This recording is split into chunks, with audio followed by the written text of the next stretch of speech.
This right here is probably the best $450 gaming PC you can build right now. And the craziest part is it only includes one used part, which is the GPU. And yes, this can play most games in 1080p still in 2026. And even with the memory and storage pricing being like insanely high nowadays, this PC is still very similar to what it would cost you about a year ago. But without further ado, let's get into the build. First things first, we have this little combo. I got a Newegg. Now for $200 plus tax and a mouse and mouse pad, we got a Ryzen 5 5500, 16GB of DDR4, and of course a B550 motherboard. All brand new. This even comes with Wi-Fi, and Micro Center sells a similar deal for $200 as well. I've seen this deal on Newegg though a lot of times, so it might still be there when you watch this video. Now without further ado, let's put these to the side and look at our motherboard. Now this is obviously a really nice B550 motherboard. We have our Wi-Fi here. And yeah, just look how clean and slick this design is. Now, if there wasn't a bundle, I would be using a B450 or an A520, whatever the cheapest brand new motherboard I can find is, to pair with the Ryzen 5 5500. Now, this is obviously brand new as well. That also means we get a free cooler included, which actually helps a lot with these budget builds. And to install our CPU, all we have to do is just pull back this latch nice and easily, and then line the triangle top left. Basically, it just goes sideways. Kind of just falls into place pretty easily. I wouldn't put much force into it.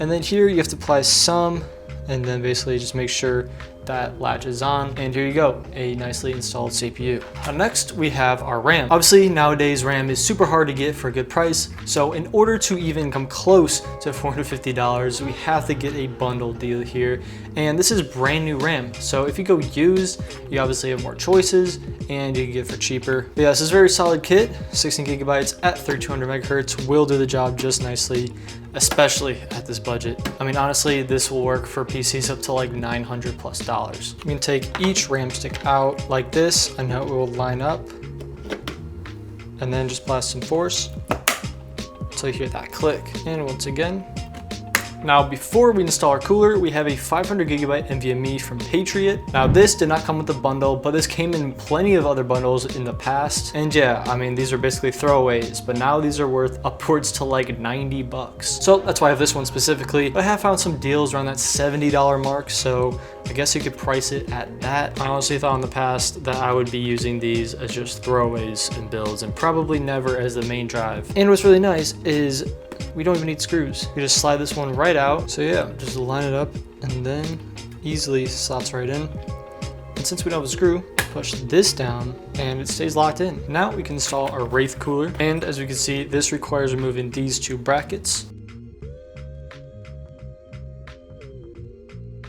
Now it doesn't really matter how we line it up. Usually just want the cord on the top. So then I just carefully kind of make sure that the screws are aligned. Then you can push it down here, and now just start screwing them in evenly to make sure you get an even fit. Just a little bit each time. Now we have everything installed onto the motherboard, which means it's time to move on to the case. And here we have our case. This is a Zalman Cubix G, whatever you want to call it. All I know is it's affordable and it was only $30. And right now, you can actually get it for $40. So it's not like it's gonna be much of a difference when you look at this video. But yeah, I'm now wondering if it's any good, but I know it comes with 3 ARGB fans and it's small, and obviously it'll work for a budget build. And right at the top, it comes with some thermal paste. I actually had no idea. That's actually really nice. I don't know why. Man, this case is super tiny, but I'm not gonna lie, it's not that small, so I feel like we can make this one work. Are you supposed to take it off or not? All right, so hopefully the side panel is okay. I think it is. You are supposed to be able to take it off. You know, I think there is enough room for cable management. We should be okay here. Put this aside, and now let's just install our motherboard. And it looks like we need to install some standoffs here and here so that we are able to fit our entire motherboard and align all the holes correctly. And in order to do that, we need our little tool here. This case actually doesn't come with one, so you might need some tweezers or something, but now we can take our motherboard, carefully slide it in. Wow, that is a tight fit, but it does fit in perfectly. Now we're gonna take our screws that look like these, and just screw them all in. And that is everything screwed right in. And now I would also like to plug in the CPU fan and then just tuck away that cable. Now we have to connect the cables from the PC case to the actual motherboard. First off, we have both of these combined. We have our HD audio and our USB. HD audio will be going in the bottom left of the motherboard, the USB more towards the middle. Next up, we have our F panel here. This will go towards the bottom right of the motherboard. And right next to it, we have our USB 3.0. And it'll look something like this. And don't worry about this LED SW, this is if we have an actual hub. And there's one issue I think I may have just come across, at least I'm pretty sure these are actually fixed RGB. But anyways, we have our little fan cord here at the end, they're all connected. And it looks like the fan port will be right next to the F panel. And yeah, all of these are plugged in. Now, just have to move this back because we have our power supply up next. Now, this specific unit I got a while back and it was just at a decent price at the time. A lot of power supplies have actually dropped in price and had some really good sales recently. So I do not doubt you can find something even better than this at the same price. But we obviously don't need a very good one. This power supply looks so big compared to the case. All right, so let's clear some space here, fan facing down. Yeah, fits pretty nicely. Now we just take our thickest screws and then we could just screw it in.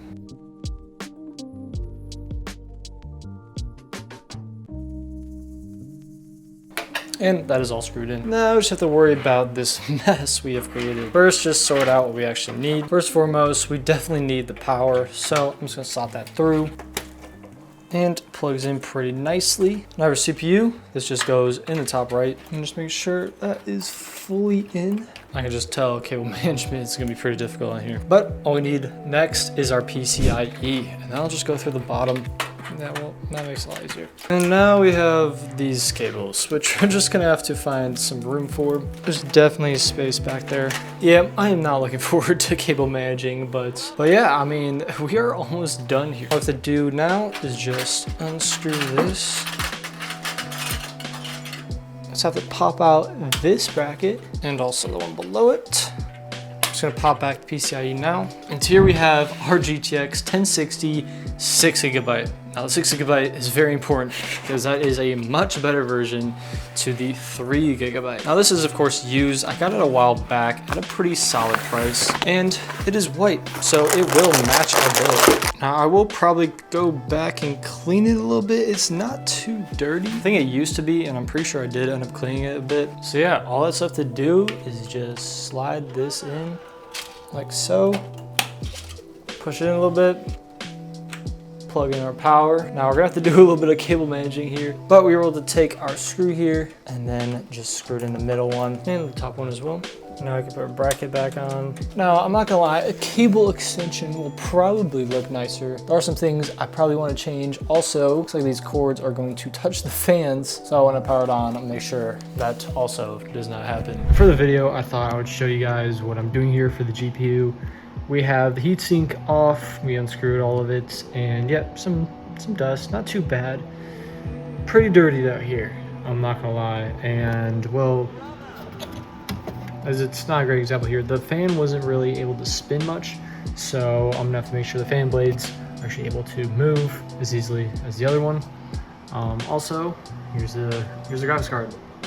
The naked graphics card. Anyways, let's clean this all up and see what it looks like after. Now, as you can see, our PC is looking a bit different. I actually replaced all of these fans with ARGB ones. Now, these are like $10, but I think the cheapest 3-pack is about $15. So if that makes sense for you, instead of the fixed RGB, then I would probably recommend a different case. Or you could just keep this case if it's on sale, which it's probably not anymore. Still cheap though. And we added a cable extension. I just have extras and the graphics card is running smoothly. The fans aren't spinning right now, but they were tweaking before. I went ahead and fixed it. I had to use some grease on one of the fans, unfortunately. But yeah, we got it all set up and now it's ready to play some games. All right, here we have some Valorant. We're running 1080p with high graphics quality, which I honestly wouldn't even recommend. I'd probably do low settings.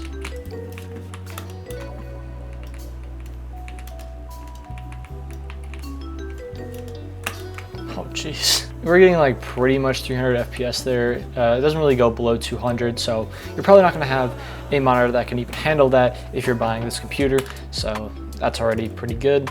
I will lower the settings, however, which does boost it like a good 30, maybe just 20. And obviously Valorant runs pretty easily on most computers. We're not even using that much of our computer. Our CPU is not really being used, or GPU is not really being used. Great temperatures, obviously, because of that.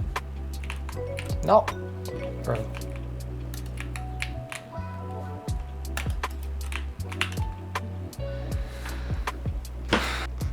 And right here we have Cyberpunk. Yes, I am trying Cyberpunk on a GTX 1060, but it actually should do okay. I mean, it should be actually playable, and we're gonna be doing low AMD FSR. Yes, it does work with these older GPUs, and yeah, let's see if it is any good at 1080p. I just realized only one GPU fan is spinning. That makes sense why the other one is going turbo mode. But as you can see, it is playable. We have it on low settings. I probably wouldn't make it any higher. I don't know why you would on this type of PC. But 66 FPS on average. Decent, obviously playable, and I guess you could even lower it even more or generate a little bit more frames. But yeah, I'm not mad at that. So as we can see, I'm running full screen AMD FSR 3 performance mode with that, and then just low settings because the game still looks pretty decent in my opinion. And this says 1080p, of course. And obviously, we're not getting like too many frames. This game doesn't run very easily. I will admit that. Try some epic TSR. All right, this one is better, I would say.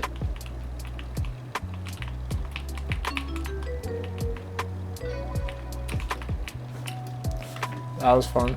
I forgot to adjust this setting. Put anti-aliasing on low. So it's definitely a little bit of an improvement there. Game still looks solid, and yeah, I mean, it's not really dipping below 60 ever, so that's good, and around an average of 75, 85 FPS. This game definitely relies more on that graphics card, so if you can help it, I would try to get a slightly better one for sure. What does this mean? All right, as it has loaded in a little bit more. This is my first game on. We're running 1080p, low latency. We have AMD FSR on performance mode, and then the rest are on low settings. So primarily just low settings, because obviously I don't think we can run that much FPS anyways, but we are getting over 80 FPS right now. I have seen it a little higher at times before, so put the TSR setting on, it will increase FPS to about 100. But yeah, basically just adjusting the settings. You can obviously play this game. It is playable. Anyways, I'm just gonna keep AMD FSR on because I think it's a better one. And let's put everything to medium. See if that kills it or not. All right, with everything jumped to medium, now we have a little bit more motion blur, I have just noticed, but a lot of everything, and you know, still above 60 FPS. So if you play this on the PC or console, you're gonna be getting this type of quality with 60 FPS anyways. You know, like a PS5 has probably got better quality than this, I'm assuming, but not by much. And we're running the same frame, so that costs like $200 more than this PC. Every time I try to play Fortnite, it will, you know, load into the game. I'll get into the battle bus, and then, well, it'll kick me out. There was something weird with my ping in Valorant, so that could possibly be also why this is happening on Fortnite. Now, would I recommend this PC? Well, yes. Now, there are a few things that you can change, and you probably have to change based on the pricing as it keeps changing. The Ryzen 5 5500 combo is regularly available. Not this exact one, however, but you'll find something similar. I did also show it in the beginning of the video. And yeah, you can usually get a 16GB kit with a CPU and a motherboard that's compatible. And then with that is really all your choice. You're probably gonna have to stick with a 500GB NVMe or worse at this price. You could maybe snag a used 1TB, but pretty much you're just gonna decide on your case and your graphics card. 650 watts is gonna be all you need for whatever you get. And then based on the sales on the cases, that's what I recommend. And also the graphics card, I used a GTX 1060 6GB because I already had that. Anything from like a 1660 Super, an RX 580 for the more budget options, including this one. Or we could spend a little bit more, get a 2060 Super. Obviously a great part about this computer is being able to upgrade it in the future, as this could support a 5060 Ti if you end up wanting that. The Ryzen 5 5500 really goes with like any graphics card, let alone computer. Thanks for watching. I will be posting more, so make sure to stay tuned, hit that subscribe button, and you'll see some more, probably weekly videos. I can't promise anything, but